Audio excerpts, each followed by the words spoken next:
on It's Clear as Mud.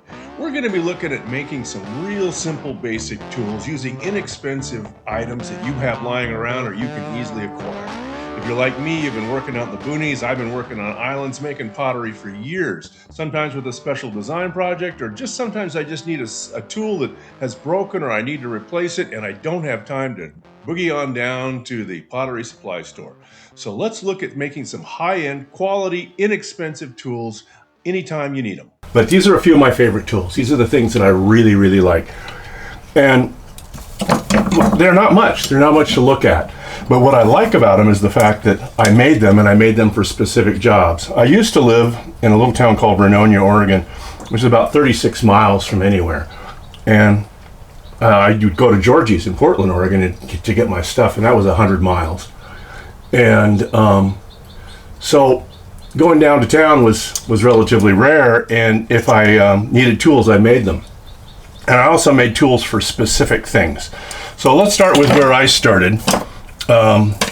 Years ago, I had a fettling knife. Everybody has a fettling knife for the most part. And I found this antique knife in a yard sale, and it's really, really thin. It's probably, I don't know how you gauge thousandths of an inch, but it's just totally thin.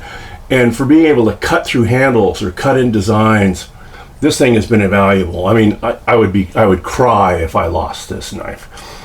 And so I wanted to replace it. Trying to find something to replace it with was difficult. And I found this putty knife, and it was also really thin. So I chopped it into a shape that gave me kind of a replacement for this, and a little bit better profile for chopping handles and slicing around plates and doing that kind of stuff. It's nice to have a fettling knife. It's nice to have the thin tip for doing little carvings and stuff like that. So you want to have one, but these are my go-tos. These are the ones that I use constantly. This one with a little tapered tip, and this one with that flat profile. They've both been invaluable. Then the other thing I liked early on was using chopsticks.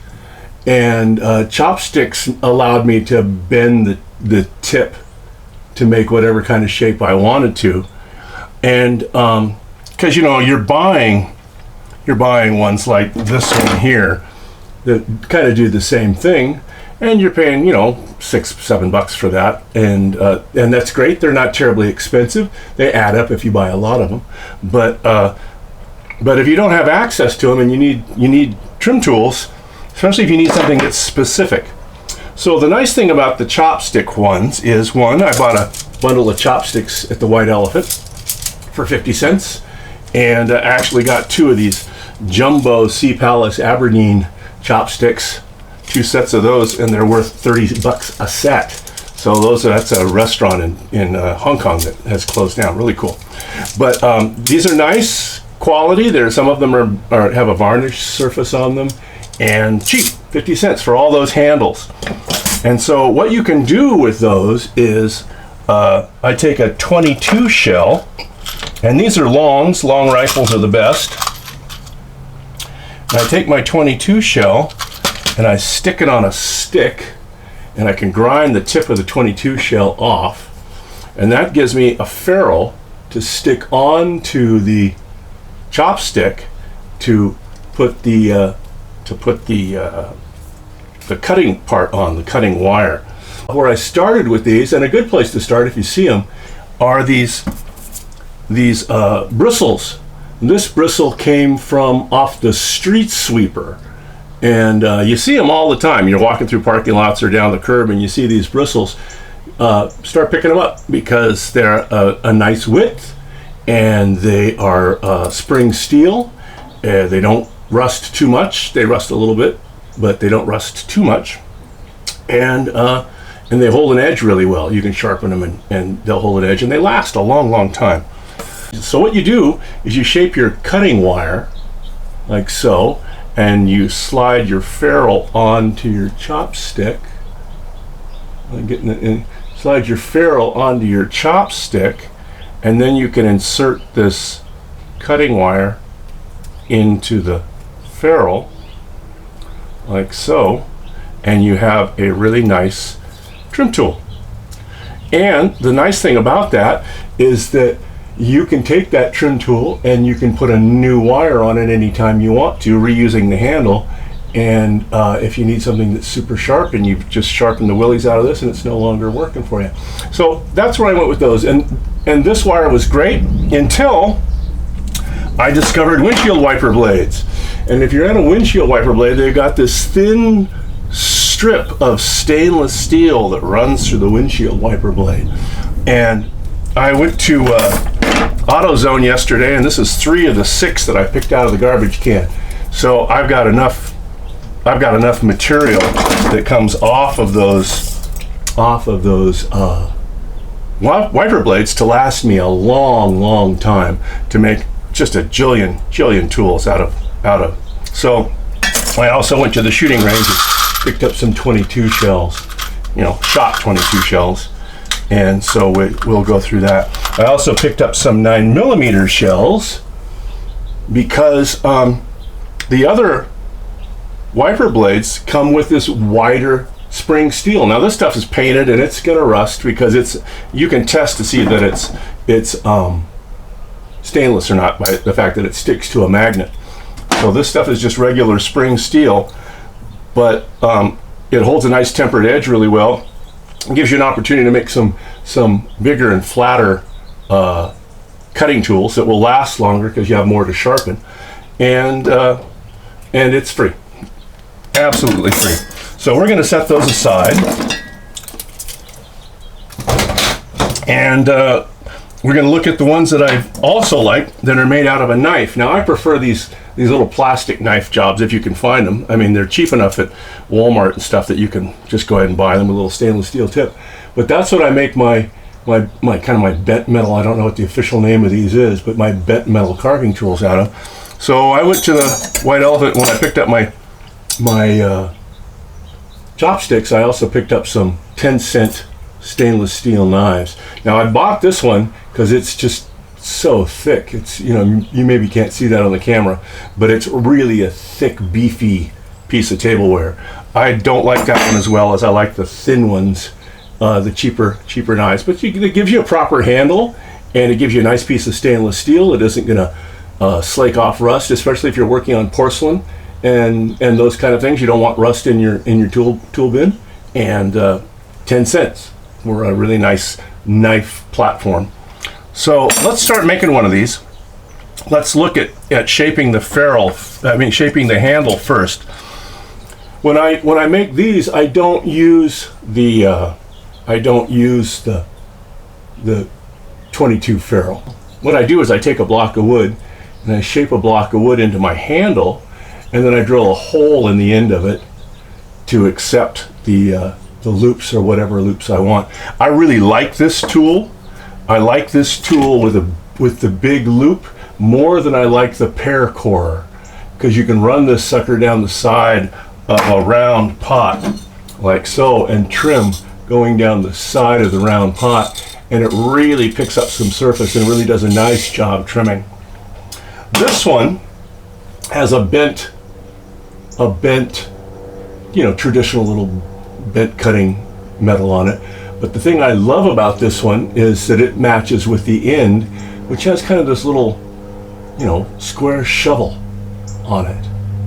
And that square shovel allows you to go in when you're trimming and burnish around where you've trimmed on lids and other areas, and creates a really nice platform. Also, if you're trying to adjust your trimming to fit the bowl, you're using your calipers, but you don't have enough material that you want to keep trimming on because it's starting to get thin, you can push in with this and get another millimeter or so out and really adjust that lid for fitting into whatever it is that you're trying to match it to.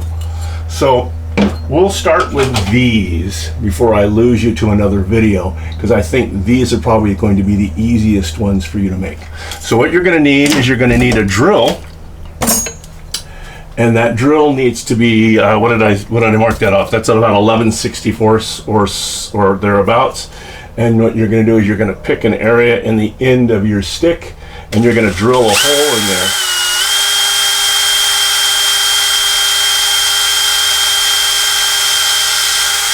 about an inch in, inch and a half in, or less, just enough to hold that wire. Then you're going to take a knife of some sort and you're going to carve it down and get it to the point where you can start tapering it a little bit. This just saves you some sanding. Then what I do, once I get this carved down quite a bit, is then I put it on the belt sander. See if I can shoot you over here to my belt sander so you can watch. So there's my belt sander.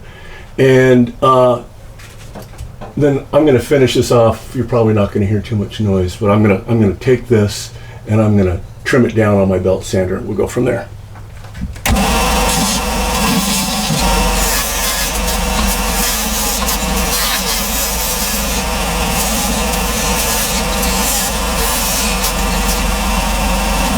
Another aspect of this that you want to be aware of is that you're creating this as a custom piece.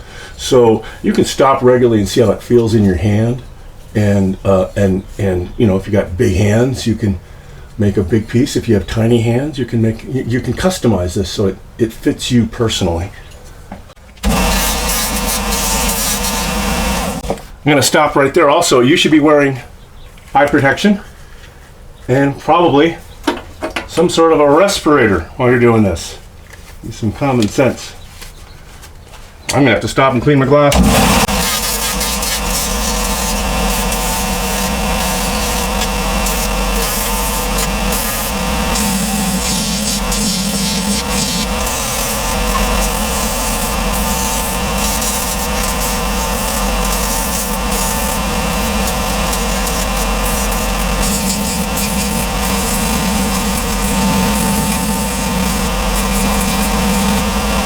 So when you look at this, what you got is you got a nice little hole.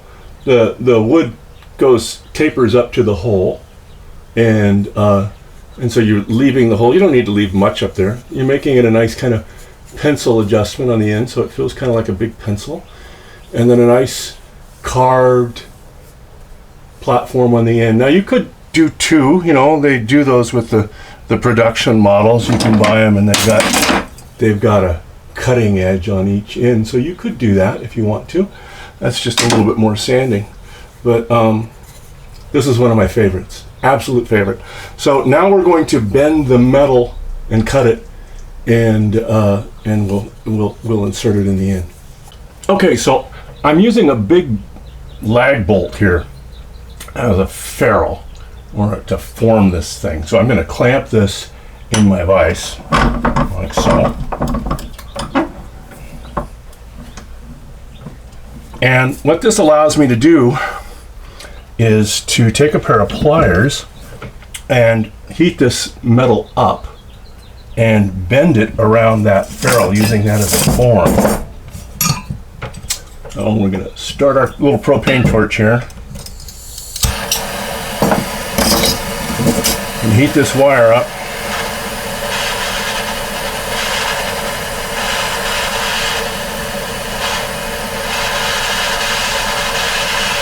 And you probably want to get it red hot. See it starting to glow there.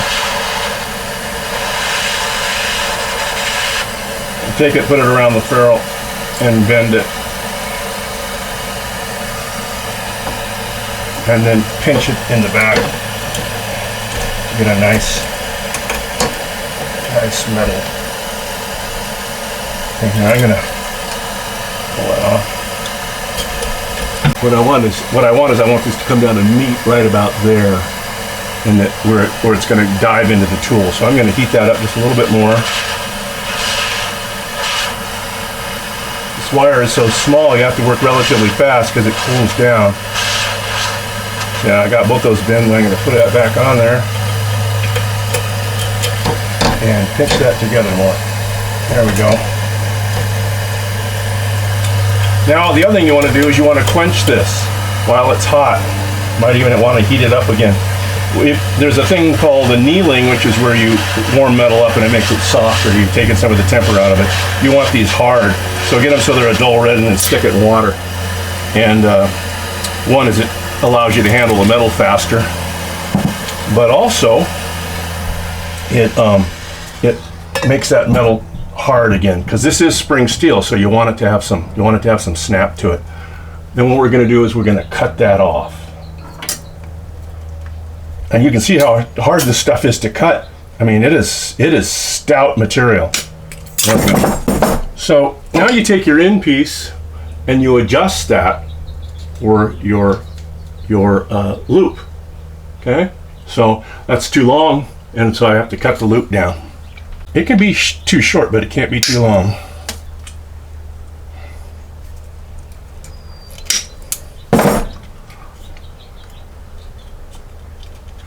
There you go. So it fits all the way down. Okay. Now we're going to take some JB Weld. I like JB Weld because if it can't be repaired with JB Weld, it probably can't be repaired. And I'm going to mix a little JB Weld down here. Doesn't take much, just a little bit.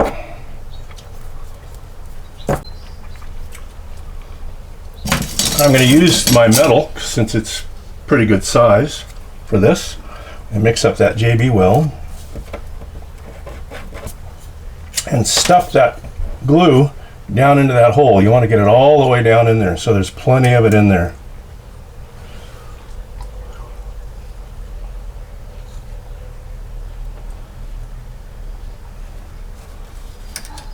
So don't be afraid to fill that thing full as you can get it. That's a little tricky, kind of pack it down in there. It doesn't really necessarily want to be packed down in there. Okay. And then once you got the JB Weld in there, then now you can insert the metal, and I'm going to clean it off a little bit so it's not so goopy. And take my metal piece and stick it down in there, like so. Now you want to look at the orientation. Do you want it this way, or do you want it that way? You know, how does that feel good to you? Think about yourself trimming the pots. Push that down in. I like it sideways, like so. And we're going to take a little bit more of that JB Weld and pack it on top.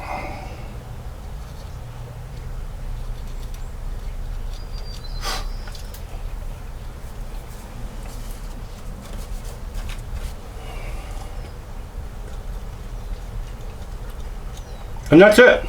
There's the trim tool. Now we're going to let this harden, and I'm going to come back and show you how to sharpen that up a little bit. So what we're going to do this time is we're going to make a square tool like this. These are production models that I've purchased, and this is the one I really, really like. This has become one of my absolute favorites, and so we're going to make one of those a little bit easier to make these. So what you want is a pair of square end pliers, like so, and you're just gonna put it on the metal and bend it. Here's one bend. You're gonna come over for the length that you want, for however far across you want. So here you go. You could make this guy quite large if you wanted to. It could be, you know, a full inch across if you want to. I'm gonna do about 3/4 because that's what I like. And I'm going to bend it again, just like so.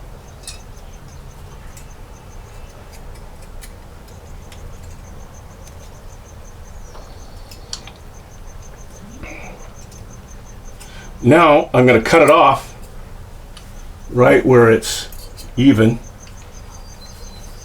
with the other side, leaving about 1.5 inches. And I'm going to put those two ends together like so. I'm going to put my pliers on there and bend it down like that. That tells me where I want the bends. Now see, I can see the little bends in there. So now I can come in with my pliers and put that where those bends are and bend it back. Just a little bit. But you're bending it back enough so that when you bring these two together, you marry it. Now see, that's got an interesting little curve in it there, and that may be desirable for you, or you may want to take it out and just take that out with your pliers. Bend it back, keep bending it back until it disappears. Okay, so I'm not unhappy with that. That looks pretty good to me. So same thing, as a repeated process, We're going to drill a hole in the end of our stick. These sticks are, 7-8 inches long. I used maple. A wood shop that I go to, they throw away a lot of great scraps of wood, so I'm using hardwood. It's really nice. It lasts longer, but you can use anything. You could use pine and fir if you want to, but if you can get a hold of some oak or some maple or something with some density to it, they wear really nicely. I think I'm going to skip carving with this. I'm going to skip carving on the with the knife tool because the sander does such a good work. I'm going to change up the design a little bit with this one. I'm going to put a knife edge on the end of it instead of the little chisel edge that I was doing before.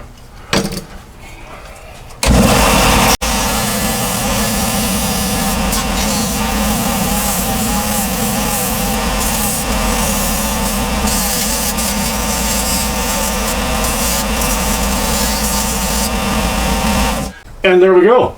I take all of the, get the dust out of here, I take all of the hard edges off of the edges of this so it feels good in my hand. And again, you have the opportunity to taper this and tailor it so that it fits your hand and that you like holding it and it's the right thickness for little hands or the right thickness for big hands. But this has a nice knife edge for getting in there. So you're trimming away doing this, and you need a knife tool on the edge of your tool you're throwing later on. You can grab this and scoop down the side of your pot, or those little knife edges really do come in handy. Take my little end, stuff it in the tool, again deciding which way I want it to go, and get that excess off so I don't fight that later on. Make it look decent. Okay, so there's number 2. Alrighty, so the third one we're going to do is we're going to look at doing the one on the chopstick. So you want to take one of your 22 shells, and you want to trim your dowel so that you can stick a 22 shell on the end of your dowel. That makes handling in the sanding and the grinding that much easier. So now we're going to pop the end off that.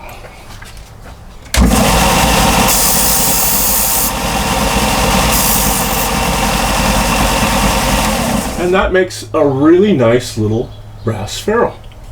And we're going to take our chopstick, and what we want to do with the chopstick is we want to taper it down. We want to taper it down on either side so that the prongs on our little trim metal fit down underneath the ferrule.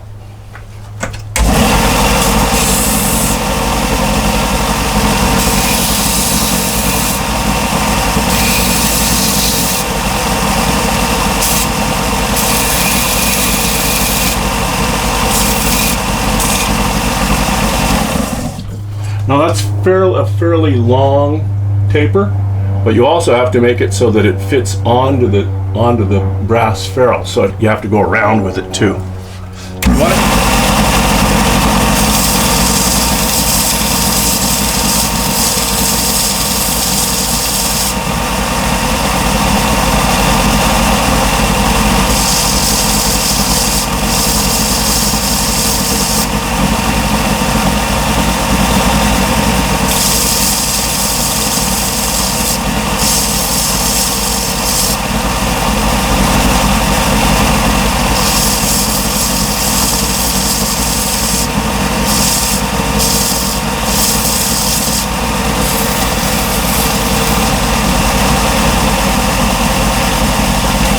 So it slides down the chopstick right onto the tip of the ferrule, so the ferrule is flush with the end of the chopstick. So I'm going to make another tip. You're not going to have to watch that. I'll make another tip and we'll assemble this in just a second. When you're cutting your tip, I like to leave one of the prongs just a little bit longer than the other prong. Just a titch. You'll see why that is in a minute. I'm going to pinch this together. We're going to put the ferrule on. It's not going to want to stick out of the back. You just shove it all the way down so you get a little bit of the wire coming out. Put your chopstick in there. And it's all the way to the end. You can see it. It's all the way to the end. It's sticking out. Now you don't have to glue that. You don't have to glue it at all. It's just stuck on there. So next time you want to replace that end, you don't have to replace the whole chopstick and the ferrule. You just replace the wire. And if you've got lots of windshield wipers laying around, it happens pretty fast, much faster than running to the pottery supply. And that's a really nice tool. It's got a long handle on it. It sticks well into a tool bucket or a tool cup, so that it's easy to see the tip of it.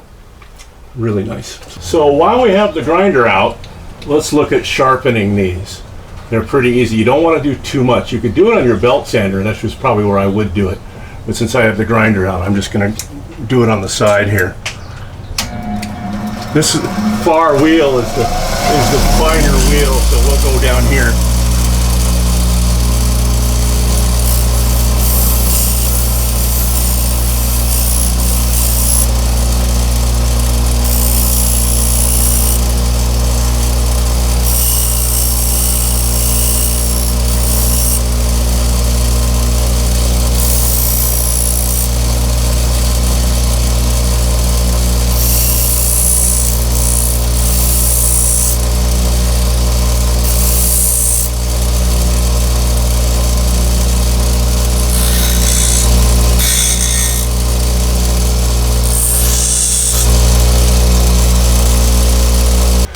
Glue's not quite dry on these two, so I really can't do them. But on the chopstick one, I'll see if I can get it into the camera so you can see it. But there's a slight bevel, right there you go, slight bevel right across the edge there that that just sharpens it up in just a lick. It's just happened so fast. Okay, so there are 3 of our tools. We got the chopstick tool with the ferrule. Absolute fave. We got the knife tool without the ferrule and just a little JB weld, and we have the round kind of spatula end tool. Oh, that's my other one. Where's the one I made? Okay, then we have my round spatula end tool with no ferrule, and 3 of my absolute favorite tools right there. I got backups. Okay, so now we're going to do the knife, and you're going to have to give me a little minute here because I got to pull my grinder out. Switch up. So here's the grinder, and I'm going to take these knives, or one of these knives, the thin one. Remember the thin one, the thick ones, and I'm going to adjust it to make a knife trim tool like this. Now again, like I said, I like these ones, these little thin jobs with the plastic handles, cheaper than hell. Little picnic stuff that I was able to pick up. Hard to come by if you're looking for specific stuff at the cheap stuff stores, but this one works great.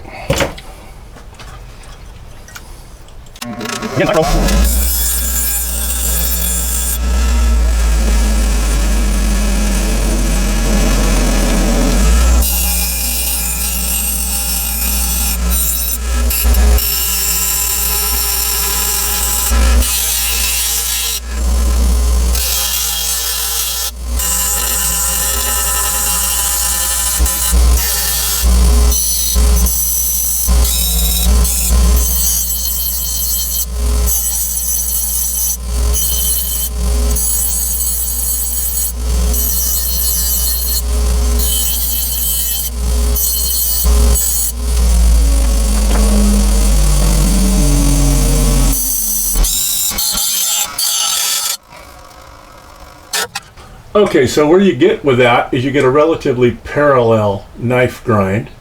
You grind an edge along one side of it so that it has a knife edge, and a flat tip. So there you go. And we're going to take this, I'm going to clamp this in the vise now, and I'm going to work on this edge so I can get it nice and even and nice and sharp. I want a good knife edge on there. That's what these things are all about.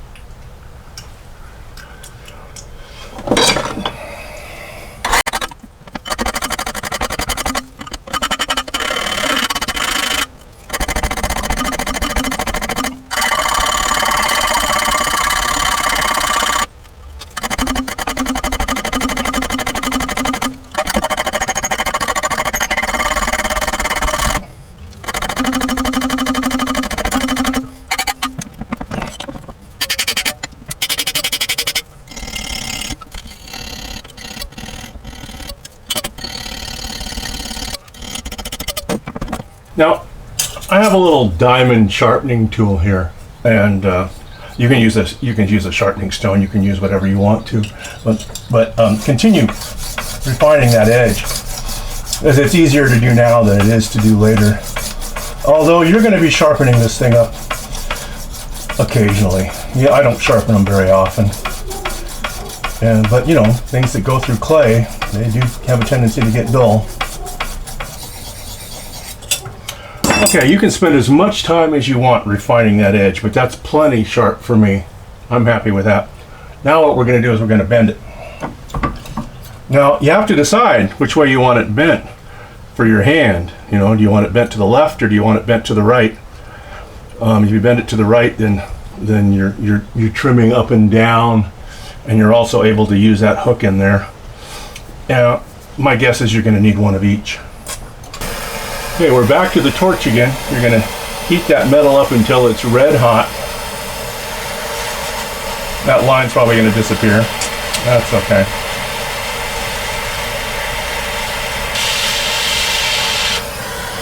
Go down to where you think you want it to bend. Stick it in there, clamp it down tight, and bend it over. Tap it with a little hammer. It's a nice sharp bend down there.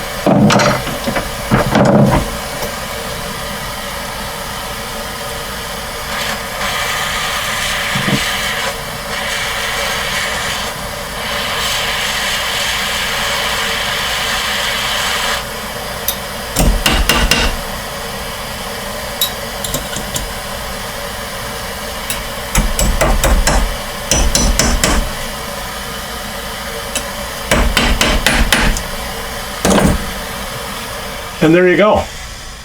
There it is, trim tool. You want to make sure you quench it. It's red hot like that.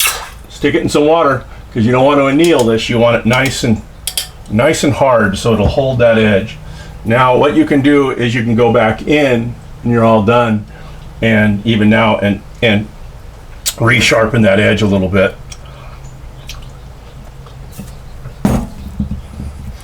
And that's the nice thing about these little handheld diamond stones, is you can just come in and rub that by hand.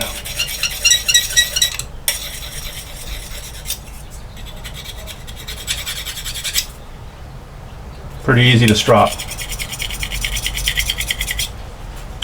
And realistically, when you're working with one of these, that's about all that you need to strop these into a sharp again. It's just that much, so they last a long time. So there you go. There they all are. All my favorite tools, including the knife. Remember, you can look at a really nice knife if you can pick up an old putty knife that's really thin and turn it into something useful. But the edge trim tool made out of an old stainless steel kitchen knife, the chopstick tool made out of a wiper blade reinforcement, and these tools with the knife and the spatula ends on them, different shapes. So it's a nice little easy lineup. If you look at these, here's the production model, and here's the homemade one. Let me put this down. Here's the production model. Here's the homemade one. About the same, right? Nice little bevel on the top, easy to sharpen. If you have a little sharpening stone like this, you can work that and get it nice and sharp, and strop it if you would need to every once in a while. It starts to get dull. Eventually the clay wears them away, right? Which is what's happening with this one. You can see that clay is, I've used it enough, it's starting to get thin, but it's got a long ways to go. So hopefully you found this helpful. If you did, please like and subscribe, and leave a comment if you can, share it with a friend, and thanks for coming by. Here's mud in your eye.